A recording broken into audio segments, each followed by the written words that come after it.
Terima kasih. Yang jelas supaya kita pahami bersama, setiap daerah itu pasti punya aturan hukum adatnya masing-masing. Dimanapun daerahnya pasti punya aturan hukum adatnya.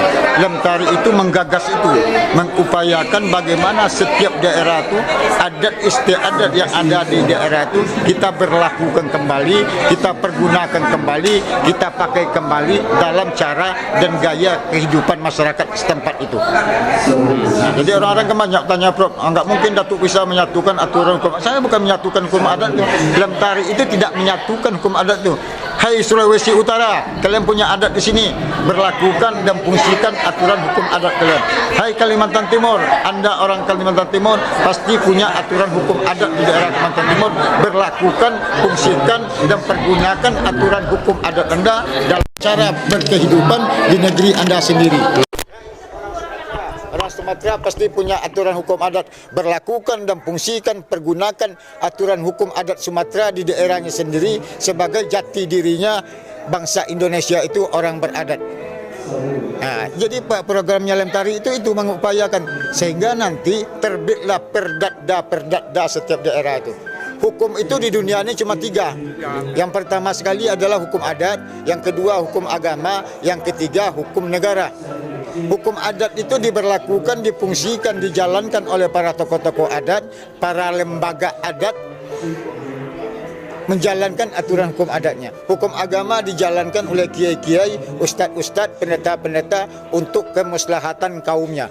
Hukum negara dijalankan oleh pemerintah untuk kesejahteraan dan pembangunan masyarakatnya. Jadi hukum pemerintah itu, hukum negara sudah jelas pemerintah yang jalankan. Hukum agama sudah jelas imam, bilal, khatib, kiai, pendeta yang menjalankan hukumnya. Tinggal hukum adat lagi. Seharusnya yang menjalankan hukum adat itu adalah para lembaga-lembaga adat itu, para tokoh-tokoh adat itu, para sesepuh-sesepuh adat itu yang akan menjalankan hukum adatnya sesuai dengan adat istiadat di daerahnya masing-masing. Begitu. Nah, cuma sayang, beribu kali sayang, yang saya katakan tadi, para lembaga-lembaga adat kita hampir semuanya di Indonesia itu bukan budaya, bukan adat yang dia jalankan, tapi budaya yang dia besarkan. Maka oleh sebab itu kalau budaya yang kita besarkan terus, saya hakul yakin 5-10 tahun lagi anak cucu kita hidupnya akan menjadi sapi nanti contohnya lagi itu. Nggak ada budaya akhlaknya gitu, tidak ada. Dia sibuk dengan budaya. Apa yang ada budaya di barat hari ini kita ambil, kita pakai. Apa yang ada budaya di Prancis ambil, kita pakai. Semuanya kayak gitu. Jadi inilah caranya kita mengantisipasi budaya-budaya luar yang tidak sesuai dengan adat istiadat kita, akan kita larang dengan aturan adat istiadat yang ada di negeri kita masing-masing. Terima kasih. Pak Ketua, lagi dengan adanya pendadakan nanti yang akan disatukan dari masing-masing daerah, apakah ini akan menjamin akan menangkal budaya-budaya asing ini banyak masuk ke wilayah? Saya kasih contoh ya. Daerah yang telah memberlakukan aturan hukum adatnya Bali. Ya. Bali kalau dia mau nyepi hari ini katanya pesawat nggak boleh turun, itu nggak turun itu sana. Itu mereka sudah memperlakukan aturan hukum adatnya sana. Hari ini kami mau nyepi katanya listrik mati listrik sana. Berapa rugi negara itu, Prof? Maka nggak pikirkan rugi negara, tapi berlakukan hukum adat. Pertanyaan kita, apakah cuma Bali yang punya adat istiadat di Indonesia ini? Kalimantan punya adat, Sulawesi punya adat, Sunda punya adat, Batak punya adat, Manado punya adat. Adatnya itulah yang kita berlakukan di negeri kita itu masing-masing. Sebagai jati diri bangsa Indonesia itu orang beradat, bukan berbudaya jati diri kita itu. Apabila kita berlakukan dan kita fungsikan aturan hukum adat, saya hakul yakin budaya-budaya luar yang tidak sesuai dengan adat istiadat kita akan susah masuknya ke negeri kita itu.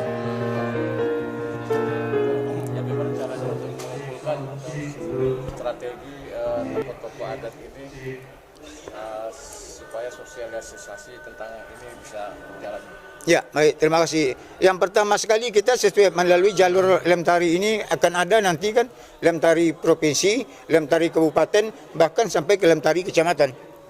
Jadi nanti akan kita kumpulkan pertama sekali di tingkat provinsi, kita berikan penyuluhan dulu. Tentu kawan-kawan sekarang bingung bisa bagaimana cara memberlakukan hukum adat loh. Karena otak kita tuh udah di apa namanya, dikonsep selama 77 tahun ini, adat tuh kuno, Prof. Nah, kan gitu. Adat tuh kuno, nggak usah kalian berlakukan, kalian besarkan budaya. Karena mereka tahu apabila berfungsi dia adat istiadat kita di daerah masing-masing, orang luar tidak bisa masuk budayanya. Inilah yang mereka takuti, maka mereka putar balik. Adatnya kuno, tarik belakang, budaya besarkan. Budaya sudah pasti tidak akan bisa menghalang budaya-budaya luar masuk. Nah, maka oleh sebab itu sekarang kita robah konsepnya. Ini beberapa kawan saya mendukung segala, para dokter, para profesor, boleh perda itu tidak sama formatnya. Bukan kita sama-sama kayak perda, harus sama formatnya, Prof. Oh gitu, sesuai format kita masing-masing. Kalimantan nanti kayak gini, Kalimantan Timur seperti ini, kita bikin seperti dengan aturan hukum adat yang ada di daerah kita masing-masing. Makanya saya sering mengatakan setiap daerah yang ada di Indonesia ini pasti ada hukum adatnya. Nah, hukum adatnya itulah yang akan kita berlakukan, kita pergunakan dan kita fungsikan kembali dengan cara membuatkan perdatda, peraturan adat daerah secara tertulis. Sehingga nanti perdatda kabupaten itu sejajar dengan perda kabupaten. Itulah yang disebut dalam bahasa kita tali berpilin tiga tungku sejarangan. Kenapa kita adatnya, bagi yang kita agama Islam, dan jelas adat kita bersandikan syarak bersandikan kitab Allah dan sunnah Rasul. Masuknya ke situ. Bagi kawan-kawan saudara kita yang tidak agama Islam, silakan menyesuaikan adatnya dengan agamanya masing-masing. Ya, kira-kira kakian gambarannya. Dan kami dari DPP Ilham Tari pasti akan turun ke setiap daerah mengadakan seminar tentang bentuk contoh bagaimana format perdatda itu. Pak Ketua, boleh lagi nggak Pak? Ini kan terkait dengan perdamda. Apakah nanti akan dibahas terkait dengan media sosial dan teknologi? Karena kan media sosial dan teknologi kan menjadi pintu utama untuk masuknya budaya asing Ya. Itu nanti akan dibahas kan dalam format itu. Ya, Nanti akan, secara bertahap nanti itu apabila media-media elektronik ini yang tidak sesuai dengan adat istiadat kita larang. Kita buatkan di Kalimantan, kita buatkan peraturan adat daerah ini tidak sesuai dengan adat kami. Jangan masuk ke situ. Facebook, Instagram itu. Dia. Jadi kita memang banyak kerjaan perdatda itu banyak setiap daerah itu, sama kayak perda itu. Bisa-bisa sekali setahun itu bisa diterbitkan sekali 3 bulan, sekali 2 bulan perda. Saya tidak mau lagi peraturan adat ditulis. Ditulis tentu jadi buku dia. Di buku jadi sejarah. Saya nggak mau. Yang kita mau sekarang ditulis tapi diberlakukan. Nah, itu yang kita ingin. Karena ini diakui dan bolehkan oleh negara dan undang-undang. Ya, terima kasih. Terima kasih Pak. Ya.